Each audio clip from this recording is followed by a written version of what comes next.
Բարև ձեզ, եթերում օրվա ամփոփումն է, ձեզ հետ է Արփինե Նավասարդյանը։ 19:00-ի դրությամբ առանձնացրել ենք հետևյալ լուրերը։ Վրաստանի վարչապետ Իրակլի Կոբախիձեն Երևանում է։ Նրան կառավարության շենքում հյուրընկալել է Նիկոլ Փաշինյանը։ Փաշինյան-Կոբախիձե հանդիպման վերաբերյալ մանրամասներ չեն հաղորդվում, երկու երկրների կառավարությունների ղեկավարները կհետևեն Հայաստանի և Վրաստանի ֆուտբոլի ազգային հավաքականների այսօր կայանալիք հանդիպմանը։ Լաս Վեգասի դատարանը մերժել է ԴՕԿ կուսակցության ղեկավար Վարդան Ղուկասյանին կալանքից անհապաղ ազատ արձակելու փաստաբանների միջնորդությունը։ Նա կմնա անազատության մեջ։ Այս մասին ազատությանը հայտնել է նրա փաստաբան Լևոն Բաղդասարյանը։ Նա ասել է, որ միանշանակ բողոքարկելու են դատավորի որոշումը, իսկ այժմ ծանոթանում են որոշման հիմնավորմանը։ Փաստաբանը նաև նշեց, որ այս դատական ակտը կապ չունի Վարդան Ղուկասյանի արտահանձնման հետ։ Տվյալ գործով դատական լսումները շարունակվում են։ Հիշեցնենք, որ Լաս Վեգասի դատարանը նախորդին քննել էր շուրջ 1 ամիս անազատության մեջ գտնվող Ղուկասյանի խափանման միջոցի հարցը և հեռացել խորհրդակցական սենյակ որոշում կայացնելու։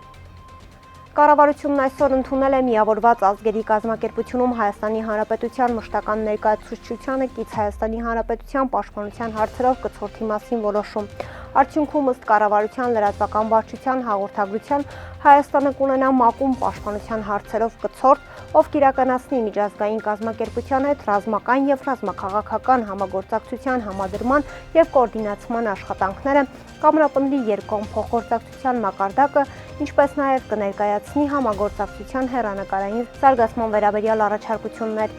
ՄԱԿ-ում պաշտպանության հարցերով կցորդի միջոցով կստեղծվի արդյունավետ աշխատանքի համար հնարավորություն, որը կնպաստի ինստիտուցիոնալ կապերի հետագա ամրապնդմանը և զարգացմանը, ինչպես նաև ռազմական և ռազմաքաղաքական փոխգործակցության հնարավորությունների ընդլայնմանը, նշված է հաղորդագրությունում։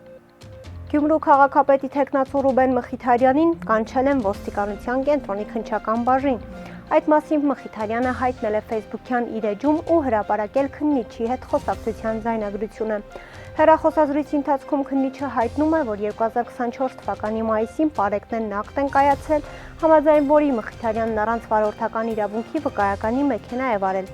Ավելի ուշ հայտնի դարձավ, որ Ռուբեն Մխիթարյանը Գյումրիում դադարեցրել է իր քարոզարշավը և գալիս է Երևան հարցաքննության։ Այսօր կայանալիք Հայաստան-Վրաստան ֆուտբոլային խաղի մասնակիցների, ինչպես նաև երկրպագուների և զբոսաշրջիկների անվտանգությունն ապահովելու նպատակով 19:00-ից 23:00 ընկած միջակայքում ժամանակաժամանակ փակ են լինելու Չարենցի, Ալեք Մանուկյան խորենացու, Նարդոսի, Վարդանանց, Սիմոն Վրացյան, Զավարյան, Երվանդ Քոչարի փողոցներն ու Սայաթ Նովայի պողոտան։ Այս մասին հայտնում են ներքին գործերի նախարարությունից։ Խաղը կմեկնարկի 21:00-ին։ Կուտակումներից խուսափելու համար խնդրում ենք մարզադաշտ գալ սկսած 19:00-ից։ Հորդորում ենք մեքենաները կայանել մարզադաշտից հեռու, չկայանել երկրորդ գծում և չխախտել երթևեկության կանոնները, ասվում է հայտարարության մեջ։ Իշխանական պատգամավոր Անդրանիկ Քոչարյանը հայտարարել է, որ Ադրբեջանը մշտապես ապատեղեկացություն է տարածում և այժմ էլ շարունակում է։ Այս մասին նա ասել է այսօր ԱԺ-ում կայացած շեբազրույցի ժամանակ, անդրադառնալով վերջին մի քանի օրերին Ադրբեջանի տարածած ապատեղեկացություններին, թե հայկական կողմը սահմանին կրակ է արձակում։ Ունեն իրենց նպատակը, որ լարվածության օջախ պահեն Հայաստանում և դա հաջողվում է, որովհետև հիմա մենք դա ենք քննարկում, բայց դա խաղաղության օրակարգի Հայաստանի պատկերացումներում չի տեղավորվում, ընդգծեց նա։ Քոչարյանը նաև հայտնել է, որ Հայաստանը ոչ թե խաղաղություն է մուրում, այլ ուզում է։ Անվտանգության խորհրդի քարտուղար Արմեն Գրիգորյանն էլ լրագրողների հետ զրույցում նշել է, որ Հայաստանը շարունակում է առաջ մղել խաղաղության օրակարգը։ Հայաստանը պատրաստ է ստորագրություն դնել խաղաղության պայմանագրի տակ ու պատրաստ է տեխնիկական քննարկումներ սկսել օրվա ժամի ու մնացած հարցերը հստակեցնելու մասով, նշել է նա։ Արմեն Գրիգորյանի խոսքով Հայաստանի նպատակը խաղաղության համաձայնագրի վերջնականացումն է։ ՆԱՏՕ-ի նախկին գլխավոր քարտուղար Ռասմուսեն գլոբալ միջազգային կազմակերպության հիմնադիր Ֆոկ Ռասմուսենը Հայաստանում է։ Նա Իջևանում է և լրագրողների հետ ասուլիսում տեղեկացրել է, որ հանդիպել է ԵՄ դիտորդական պատվիրակության հետ։ Ռասմուսենի խոսքով Հայաստան է այցելել 3 ուղերձով։ Առաջին ուղերձը հետևյալն է. մենք խաղաղություն ենք ուզում Հարավային Կովկասում, ես ողջունում եմ Հայաստանի և Ադրբեջանի միջև խաղաղության համաձայնագիրը։ Կարծում եմ վարչապետ Փաշինյանը մեծ խիզախություն է ցուցաբերել համաձայնելով այս համաձայնագրին։ Այժմ գնդակը Ադրբեջանի դաշտում է և ցանկանում եմ, որ Բաքուն հնարավորինս արագ ստորագրի համաձայնագիրը։ Երկրորդ ուղերձն այն է, որ ավելի ուժեղ լինեն ՀՀ-ԵՄ կապերը։ Հայաստանը ժողովրդավարական երկիր է, ծիլ է, որն աճում է շատ բարդ պայմաններում։ Ահա թե ինչու եմ ուզում, որ Եմենն ուժեղացնի իր աջակցությունը Հայաստանի ժողովրդավարությանը։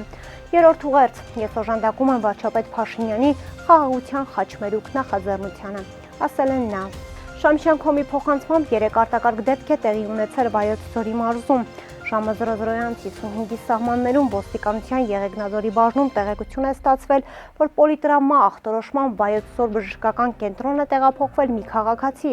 ով բժիշկներին հայտնել է, որ վնասվածքը ստացել է Շատին գյուղի կենտրոնական փողոցում ընթացքի ժամանակ գազել մագնիշի ավտոմեքենայից վայր ընկնելու հետևանքով։ Ոստիկանները պարզել են, որ բուժօգնության տեղափոխվածը Գեղարքունիքի մարզի բնակիչ 30-ամյա Արտակ Են է։ Ոստիկաններն ու պարետները պարզել են նաև, որ մարտի 14-ին ժամը 23:30-ի սահմաններում Գեղարքունիքի մարզի բնակիչ 32-ամյա Գևորգ Անվարելով գազել մագնիշի ավտոմեքենան Շատին բնակավայրի կենտրոնական փողոցում ընթացքի ժամանակ բացվել է ավտոմեքենայի դուռը եւ ուղևոր Արտակ Են վայր է ընկել ավտոմեքենայից։